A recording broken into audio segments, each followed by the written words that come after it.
So here I have my plaster piece mold, the head, and I'm gonna, I've soaked it in water. I'm gonna pour wax into it. I've soaked in water. If we were pouring plaster into it, if we were pouring some other kind of material, putting some other material into it, you'd want to have a different type of release agent for that.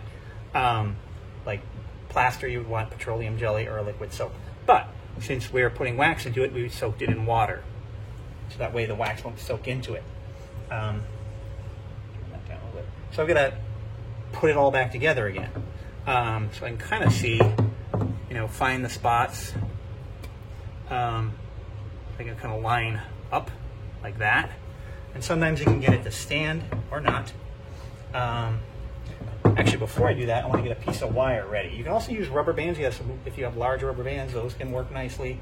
But I got some wire handy. I'm going to cut a piece of that and have it ready to go for when I need it. Piece of baling wire, 16 gauge annealed baling wire.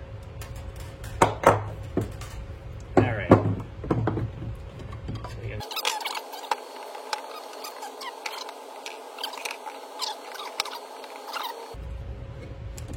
I just want to have something on there so I can kind of keep it together.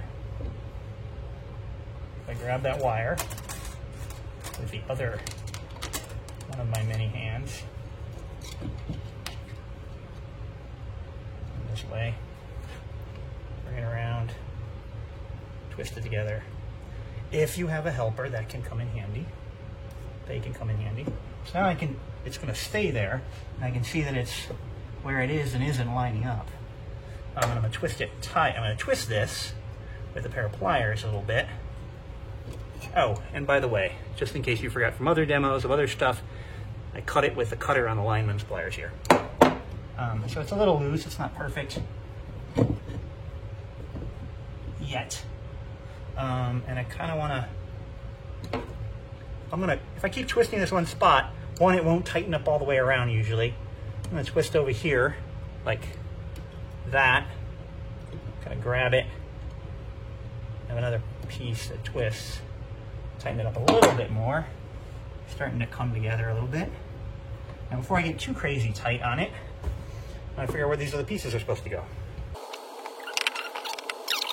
Because I have this sort of top piece, I can have another wire go around that.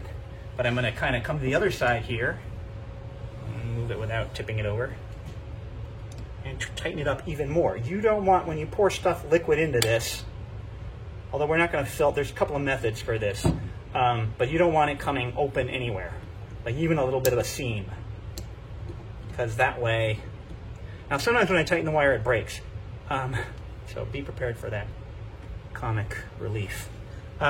Careful for the wires that you don't cut yourself. You want it fairly tight so nothing will move, and actually that kind of helped hold these together, but let's not trust that.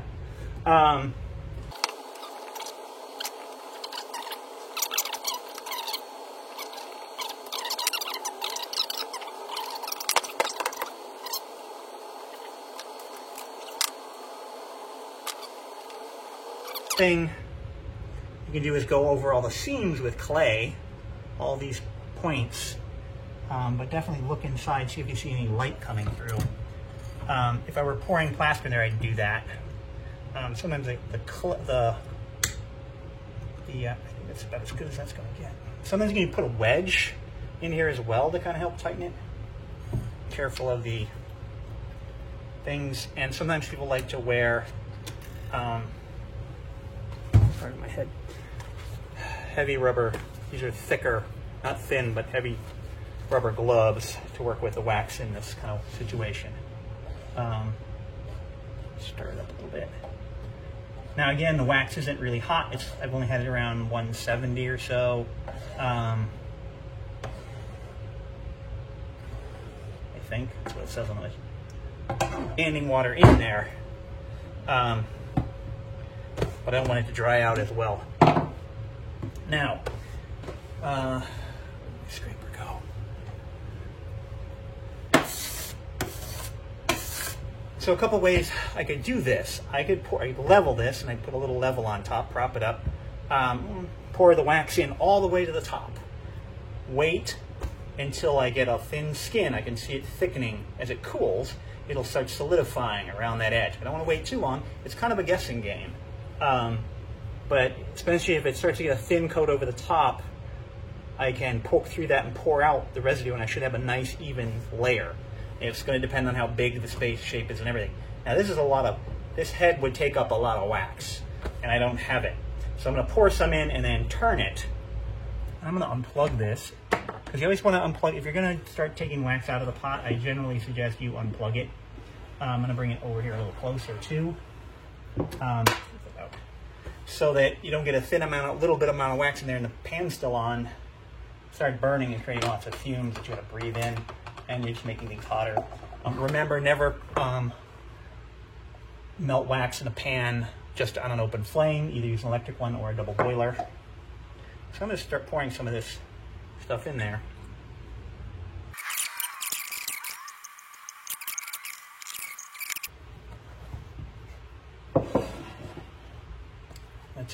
I don't want to dump the wax all over the place, so I'm going to keep using the pan here. Pour a little bit out, and we'll rock it around. Probably could have let it cool a little bit more before I put it in and started this process. Now it weighs a little bit, so that's another reason why you might do an open face mold, where you just brush in the wax. I mean, you brush in the wax. Large kind of rotating, things that you could would build a mold that fits in. You'd make your mold to fit in it, and it turns it for you, or it gives you a mechanical advantage of not having to hold it in your arms like this. But it's a good workout for your forearms. So if you're looking for one put together, I'm going to pour some of that out. Now that's probably really, really thin. But I'm going to let that cool a little bit. Maybe find some other wax. Take some of this, pour some more in here. Just cooled a little bit. Build it up a little thicker.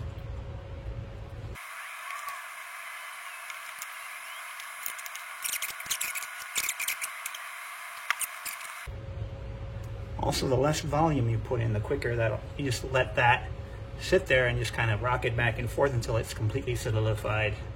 So you got all that wax in there. So less wax poured in, hot wax poured in. It's still moving around. So I think I got most of the insides done, but I'm kind of worried about the bottom, top of the casting, but bottom of what we'll call the bottom of the mold. I'm sloshing some around in there at the bottom until I see that it's completely kind of solidified, so that amount that I put in, I think I'm going to call that good and let that cool down. Now, made a mess. Clean it up. Scraper. I'm going to pour this in again. I could pour cold water in there, and I might, but a little later. I want to make sure it doesn't, if it still looks wet, you don't want to pour any water in there to cool it faster, because it's soft enough to move. So if you pour the water in, might mess up the casting. So you can wait till it's solidified enough, but it's still warm, then you want to cool it down. Pour some cool water into there, but wait for it to get fairly, don't put it when it's still kind of too soft. Let it look like it's solid. All right, then, most important thing, cleaning up. Clean up the space. All right, so we have our waxes pretty much cooled down. I could pour some water into there. See if I can take out some more of the heat. Help a little bit. But next, we should just get this wire off. You can gently there you go. Pry some of these off.